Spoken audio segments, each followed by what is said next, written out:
Jauh sebelum Hindu, Buddha, dan Islam datang, para nelayan dari pantai utara Jawa sudah mengenal sistem kepercayaan.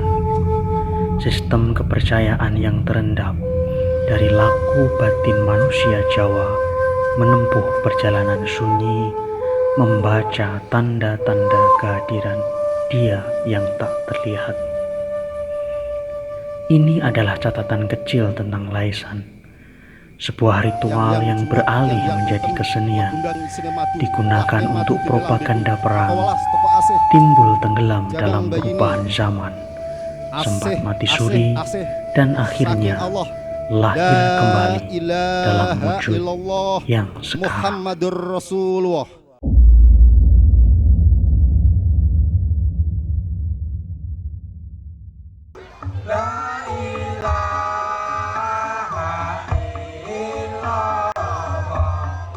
Laisan biasanya dilakukan pada malam hari di ruang terbuka dengan melibatkan sedikitnya 11 laki-laki meliputi seorang penari atau lais, cantrik, pawang, penembang, dan penabuh tangan.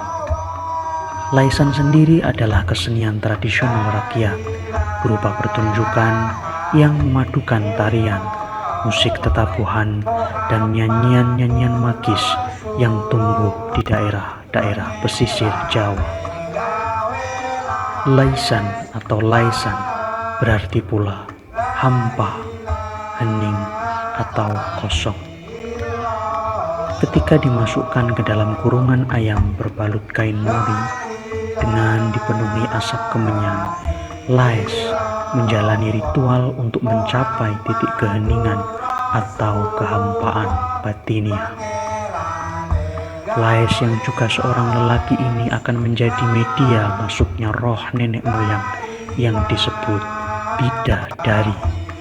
Pertunjukan Laisan menampilkan 6 adegan, yaitu ngenuwun, kurungan, tulanan, pengobatan, pamitan, dan penutupan.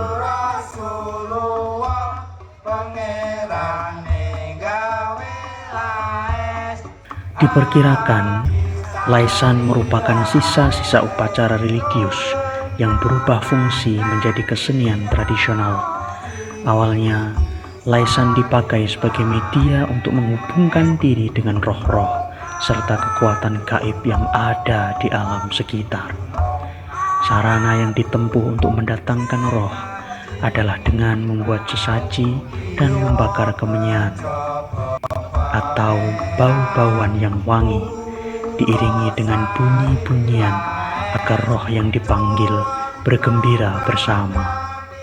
Roh akan datang bersamaan dengan gerak penari yang menirukan gerak alam, seperti pohon tertiup angin atau pasir yang terbawa gelombang laut. Tidak ada yang tahu kapan Laisan lahir. Beberapa pendapat mengatakan kesenian ini sudah ada sejak zaman Majapahit, tepatnya pada masa Bre Lasem I, Raja Saduhi Tendu Dewi yang memerintah negara Kung Lasem sekitar tahun 1273 Saka. Versi lain menyebut Laisan muncul tak lama setelah Majapahit runtuh, tepatnya pada masa-masa penyebaran agama Islam di Lasem, dan menjadi kepanjangan dari kesenian Sintren dari Indramayu, Cirebon. Sementara itu, di catatan lain, pada abad 19 Masehi, para pengembara dari Purwodadi disebutkan datang tak beberapa lama sebelum Laisan Lasem lahir. Pada tahun 1825, ketika Perang Jawa atau Perang Diponegoro pecah, salah satu alat propaganda murid Pangeran Diponegoro untuk merekrut orang-orang agar sedia bergabung menjadi pasukan perang, yaitu pertunjukan Laisan. Perang Lasem sebagai petikan dari Perang Jawa kala itu dipimpin oleh 4 orang dari latar belakang yang sangat berbeda. Oi Ingkiat dan Tan Kewi dari golongan Tionghoa, Raden Panji Margono dengan pasukan berkuda berjuluk Noyo Sentiko dari golongan Ningrat, serta Kiai Ali Baidowi, golongan ulama yang membawa pasukan bernama Senggoro Macan. Saat itu, kekuatan kolonial mengepung Lasem. Di alun-alun Lasem tercetus perjanjian perang Fisabilillah atau perang Sabil yang berisi komitmen menang atau mati. Para pemain Laisan Lasem dipercaya merupakan laskar siluman yang ampuh melakukan perlawanan besar-besaran kepada pihak kolonial Belanda. Akhirnya, menurut catatan sejarah, Lasem adalah medan pertempuran dalam Perang Jawa atau Perang Diponegoro, di mana rakyat Jawa bersama kaum Tionghoa tidak pernah mengalami kekalahan satu kali pun.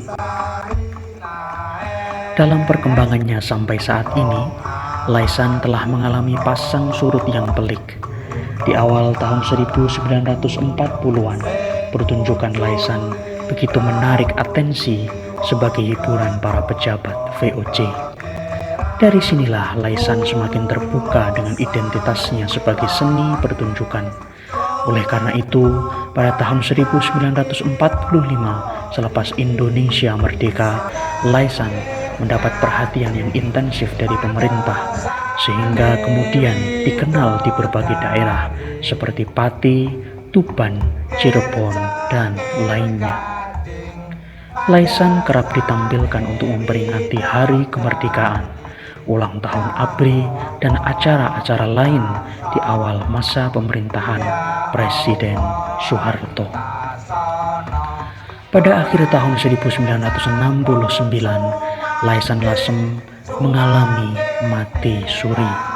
Kesenian ini tidak lagi dipentaskan. Ada dua stigma masyarakat yang membuat para pemain Laisan tidak lagi berani mengadakan pertunjukan.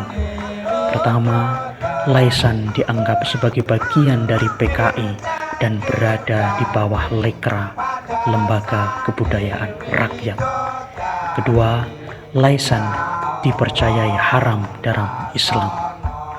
Hingga kemudian di tahun 1987, atas upaya dan usaha yang dilakukan oleh masyarakat Lasem, terutama Yon Suprayoga beserta kawan-kawannya, Laisan untuk pertama kali dipentaskan kembali dengan wajah yang baru. Nyanyian yang berjudul Ela Elo diubah dari yang awalnya berbunyi Ela Elo La Ilolah menjadi La Ilaha Illallah. Tembang Tapeh Lurik Tanah Abang diganti menjadi Cari Lurik. Seragam yang digunakan pada masa pertumbuhan berupa pakaian bebas diganti menjadi kimplu hitam-hitam. Disebutkan juga dulu penembang terdiri dari banyak orang, tapi kini diganti dengan satu orang dari mikrofon. Sedangkan Lais yang dulu menggunakan bedak tebal sekarang hanya menggunakan ikat tali. Pertunjukan tersebut di luar dugaan ternyata mendapat sambutan yang luar biasa oleh warga setempat. Momentum itu bahkan menjadi tonggak kebangkitan kesenian di Lasem.